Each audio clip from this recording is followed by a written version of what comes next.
Hi there, Stampers. This is Lisa with Queen Bee Creations. I'm an independent Stampin' Up! Demonstrator, and I'm excited to be able to show you a card we're going to be making today called the Pull Tab card.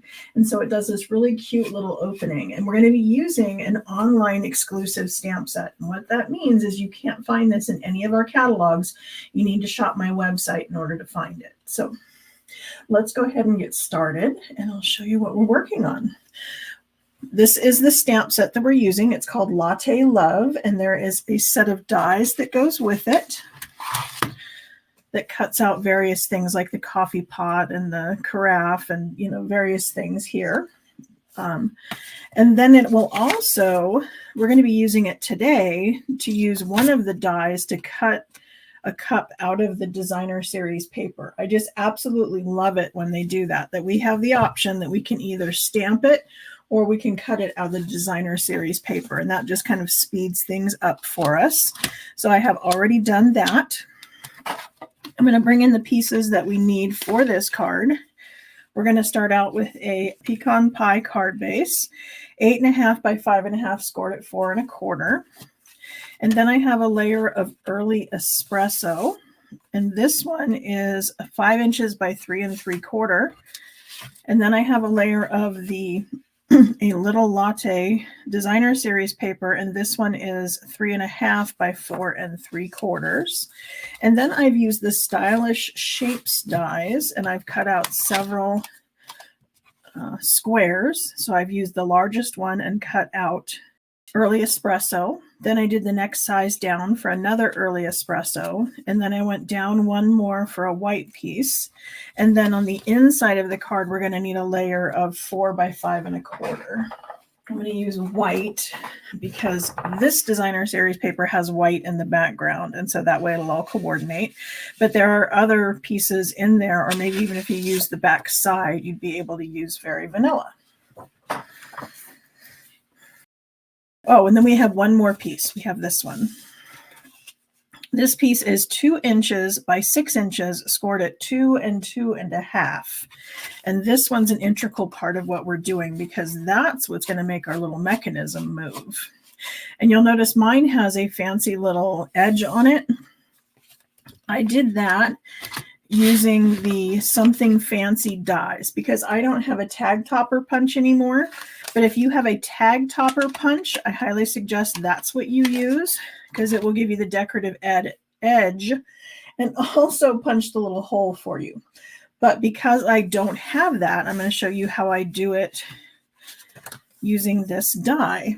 So I'm going to bring in my little mini Stampin' Cut and Emboss machine, put in plate 1 and plate 2, and then I'm going to line this up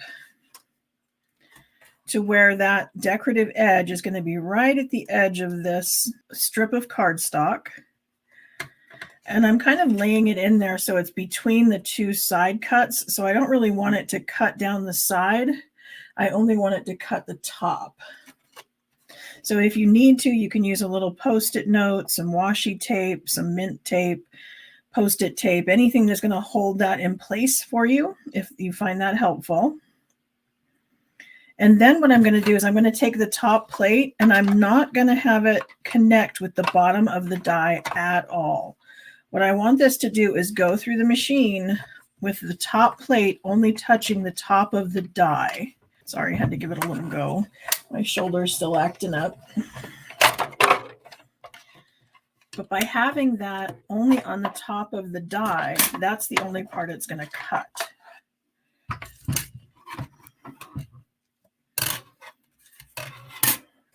So there is my decorative edge. I've got a little bit of a hang there, but that's easy enough to trim up.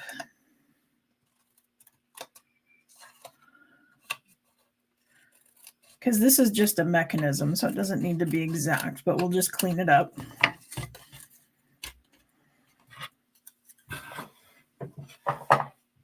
Again, with the tag topper punch, you wouldn't have that problem, but I wanted to show you how I solve it when I don't have it. The other thing you might have in your stash that I don't have anymore is the word window punch, or I think it was the everyday label punch, but it was something that gave just a small opening in the middle, but I don't have that. So I'm going to use my trimmer and I'm going to bring that in. And I'm going to set this, about in the middle. Let's see, it's going to be 3.5. So it's 1 3/4. I'm going to go over a little more and I'm going to cut about 2 inches down the middle.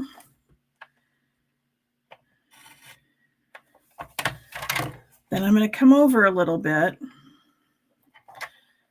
and I'm going to cut those same 2 inches. So I'm watching the measurements on the measuring over here. And if you notice, I can see mine really well. And that's because what I did was I took a piece of tear-in tape and I put it on the back here so that no matter what color cardstock I'm using or designer series paper, I'll always be able to see where those numbers are. But now that I have this, where I've got my little slit in the middle, I can just cut this out. And then you see what I mean. That's the shape. Remember the word window punch that did that? And there's a second one who did it. And that would work really well. But if you don't, the trimmer works too. And what this is going to do is it's going to slide into there. And so this is what's going to pull our little cards back and forth, is this being in here. So I'm going to want a piece of tear-in tape right there because that's where we're going to attach one of our squares.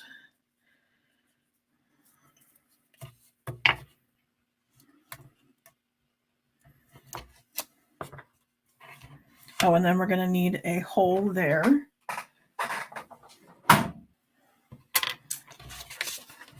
So I'm going to use my Take Your Pick tool. And I'm just going to push it through. And so that's going to give me a hole in there.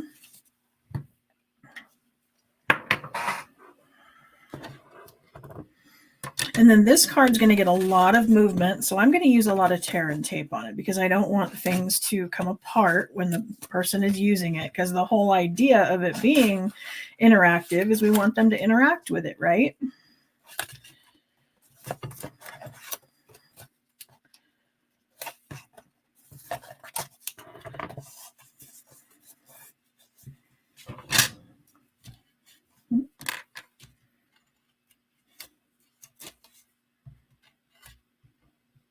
Does everybody have one of these Take Your Pick tools? I love this thing. It's good for so many uses.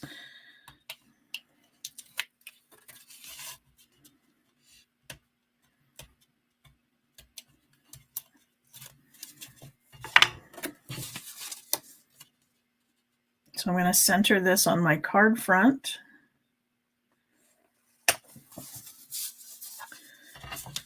And then this one's going to go right over it, but I'm going to put this one on with dimensionals because I want a little bit of room under there for the mechanism to go back and forth.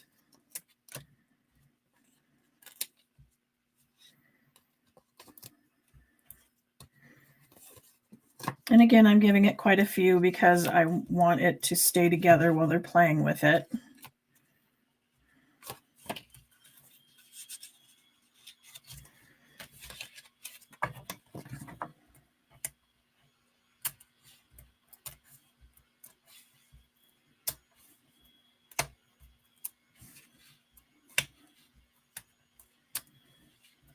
I'm getting better at this. The more I practice, the better it works. So if you've tried this and it's not working for you, keep at it. It took me a little bit to get it to go, but it works really great at collecting all those little pieces.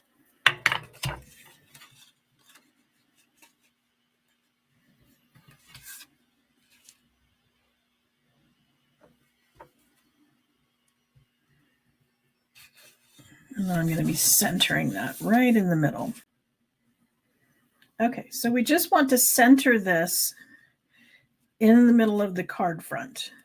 What I want to do is I want to pull this off, and we're going to adhere the largest square to this piece, and we're just lining it up along the edge of that score line.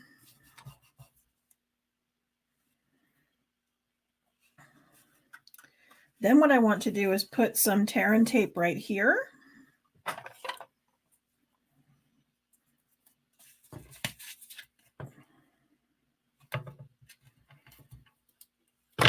And then again, we're going to center that square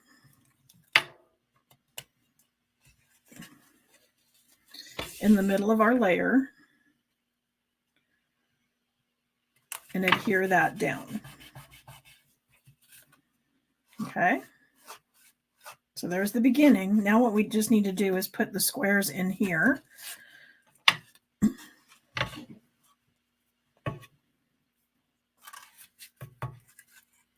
So more tear and tape.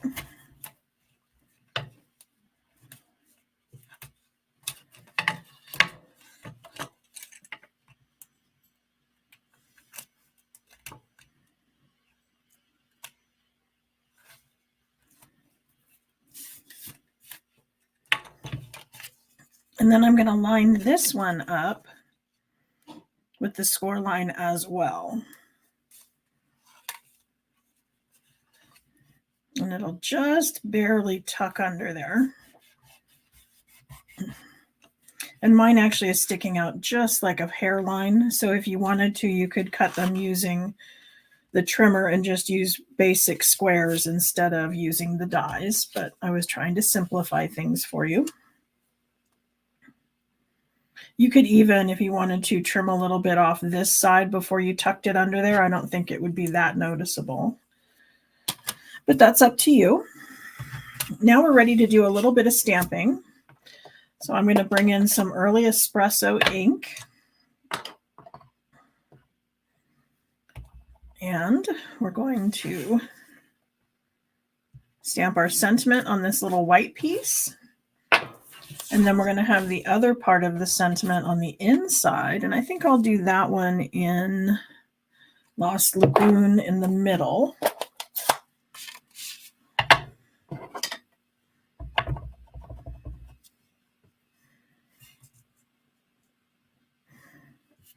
So I'm lining it up on my grid paper so I'm straight.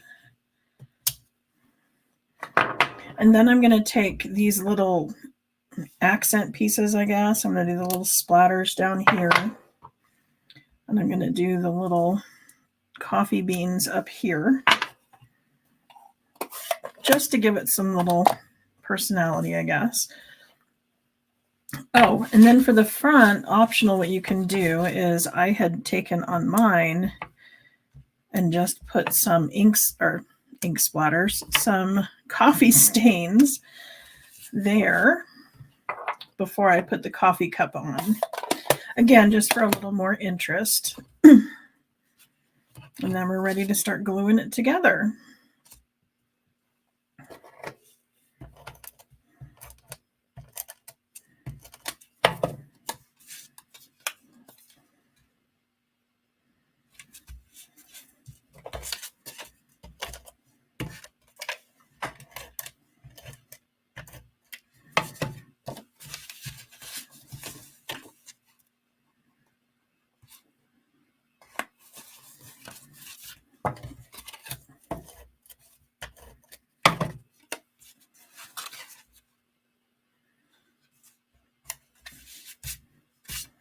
And you all know I also like to use the edges of the designer series paper when there's like a partial coffee cup that can't be used all the way. I have a tendency to save those pieces so that I can adhere them on the inside edges, just because I think they're fun.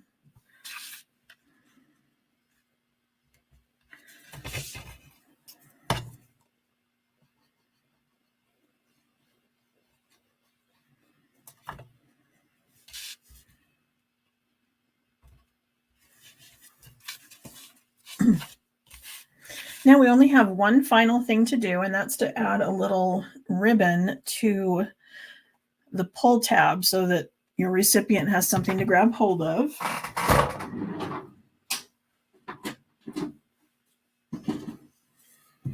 And I'm going to use this basic beige ribbon.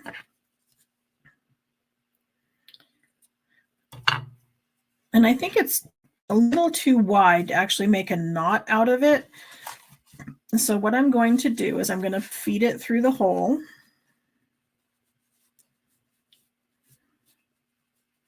Come on.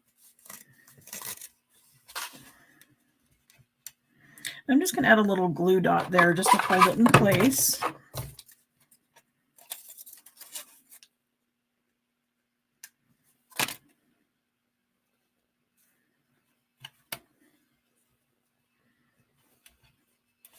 Then what I'm going to do is I'm going to wrap a little piece of baker's twine around it and just tie a knot.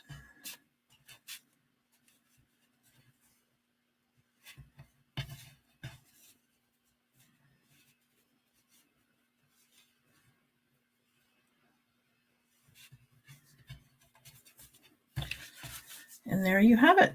There is our pull tag card. So I hope you like it and you give it a try. Thanks so much. Bye.